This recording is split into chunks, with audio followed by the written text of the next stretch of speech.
Halo sahabat cerdas, Assalamualaikum warahmatullahi wabarakatuh. Pada kesempatan kali ini, kita akan belajar pada tema 2, udara bersih bagi kesehatan. Subtema 2, pentingnya udara bersih bagi pernapasan. Dan kita sampai pada pembelajaran ketiga. Sahabat cerdas, sebelum kita mulai pembelajaran kita, jangan lupa untuk berdoa terlebih dahulu.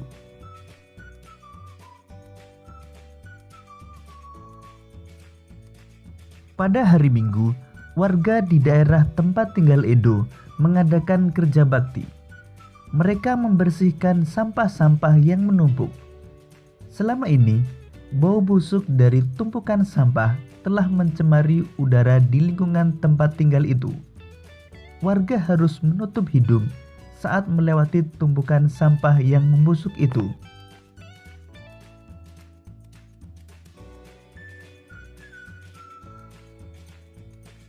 Sebelum melakukan kerja bakti, seminggu sebelumnya warga bermusyawarah untuk mencari pemecahan dari masalah sampah.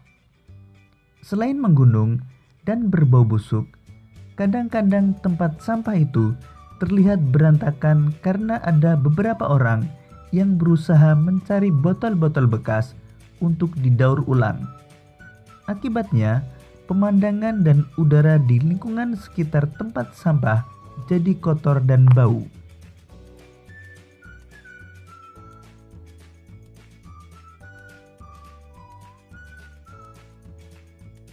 Setelah bermusyawarah, warga mendapat sebuah penyelesaian. Warga akan menyiapkan 2 macam tempat sampah. Satu tempat sampah untuk menampung sampah-sampah yang dapat didaur ulang, seperti kertas dan botol-botol bekas. Tempat sampah lainnya digunakan untuk menampung sampah-sampah yang dapat membusuk, misalnya dedaunan dan sisa-sisa sayur.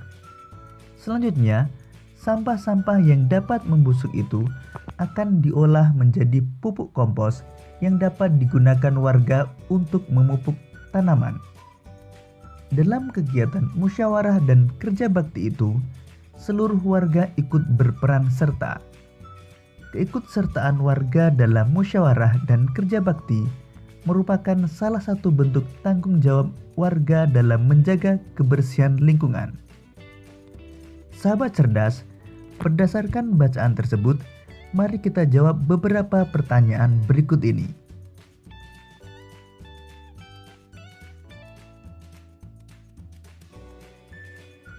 Pertanyaan pertama, kapan kerja bakti dilakukan? Kerja bakti dilakukan pada hari Minggu.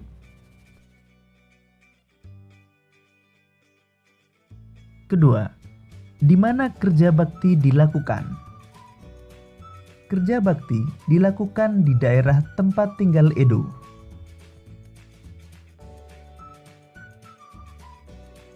Tiga, mengapa kerja bakti dilakukan?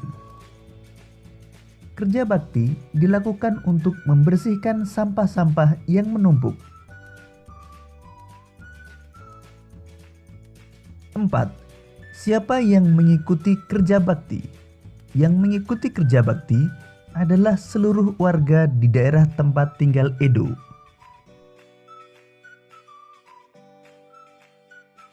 5. Apa yang dilakukan warga seminggu sebelum melakukan kerja bakti? Seminggu sebelumnya, warga bermusyawarah untuk mencari pemecahan dari masalah sampah.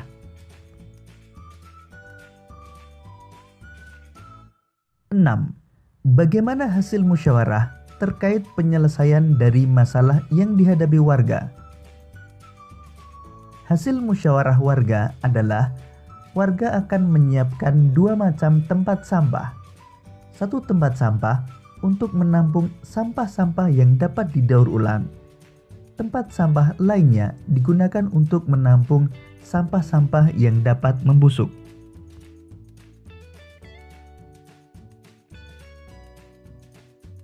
7. Mengapa warga menyediakan 2 macam tempat sampah? Warga menyediakan 2 macam tempat sampah untuk memisahkan antara sampah yang bisa didaur ulang dengan sampah yang bisa diolah menjadi kompos.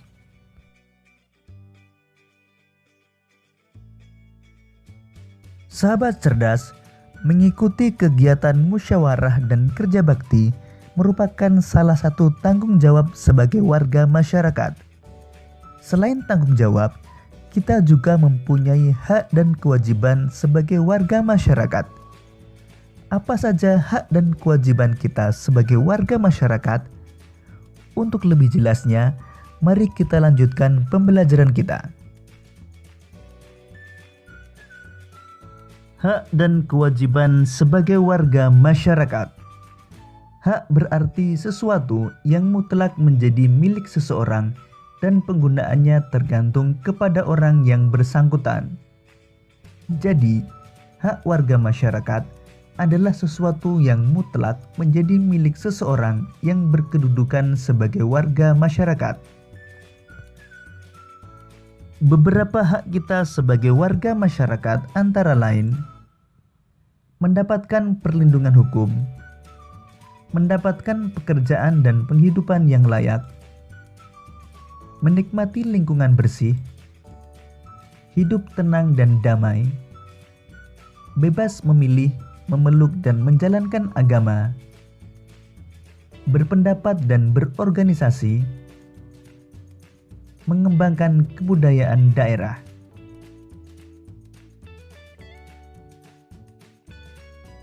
Sedangkan kewajiban berarti sesuatu yang harus dilakukan dengan penuh rasa tanggung jawab. Jadi kewajiban warga masyarakat adalah sesuatu yang harus dilakukan seseorang sebagai warga masyarakat dengan penuh rasa tanggung jawab. Kewajiban kita sebagai warga masyarakat antara lain: mematuhi aturan atau norma yang berlaku dalam masyarakat, menjaga ketenangan dan ketertiban lingkungan masyarakat, menghormati tetangga di lingkungan tempat tinggal, membantu tetangga yang terkena musibah, menjaga kebersihan lingkungan tempat tinggal, mengikuti kegiatan yang ada di lingkungan RT, RW, atau desa setempat, misalnya kegiatan kerja bakti, gotong royong, dan musyawarah warga masyarakat setempat.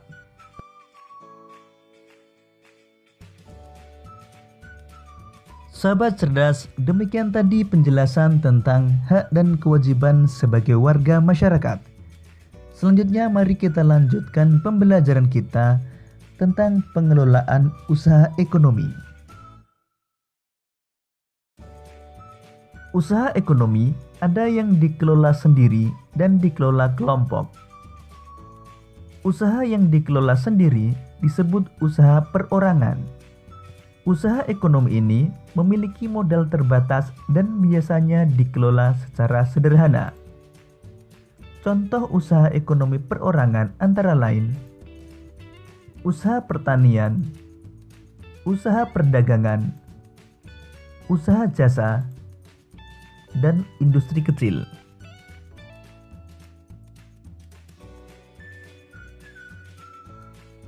Selanjutnya, usaha yang dikelola kelompok.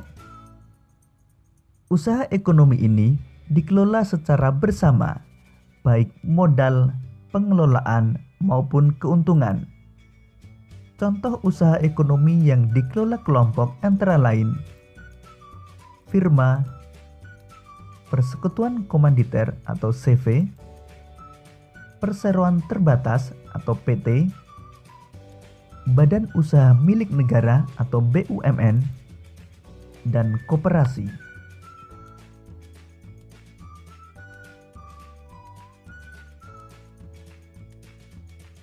Firma adalah usaha ekonomi bersama yang didirikan oleh sekurangnya dua sekutu.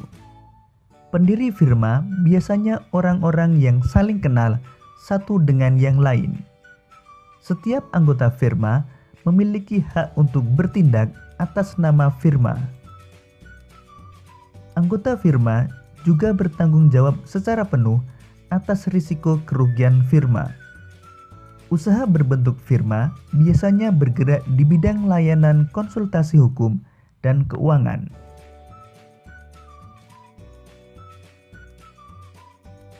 Persekutuan komanditer atau CV. Persekutuan komanditer atau CV didirikan oleh sekurangnya 2 orang yang menyetorkan modal.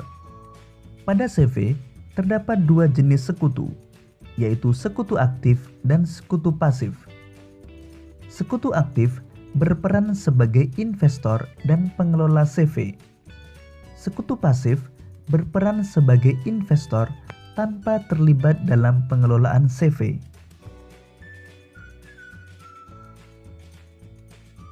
Perseroan terbatas atau PT. Perseroan terbatas atau PT adalah usaha bersama yang modalnya berupa kumpulan saham. Saham diartikan sebagai bukti kepemilikan suatu perusahaan atas penyetoran modal. Setiap saham memiliki nilai nominal tertentu. Pemilik saham akan memperoleh keuntungan berupa dividen.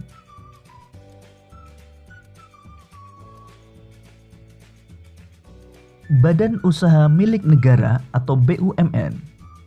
Badan Usaha Milik Negara atau BUMN atau perusahaan negara, yaitu sebuah perusahaan yang seluruh atau sebagian modalnya dimiliki negara.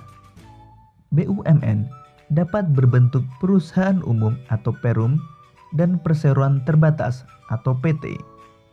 BUMN bergerak di bidang usaha yang bersifat strategis atau vital.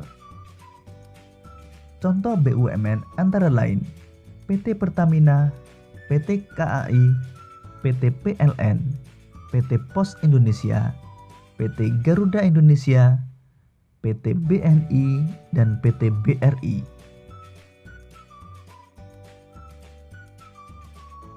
Koperasi. Menurut Undang-Undang Nomor 25 Tahun 1992 tentang Perkoperasian, koperasi adalah badan usaha yang beranggotakan orang-orang atau badan hukum koperasi dengan melandaskan kegiatannya berdasarkan prinsip koperasi, sekaligus gerakan ekonomi rakyat yang berdasarkan asas kekeluargaan. Koperasi bertujuan menyejahterakan anggotanya.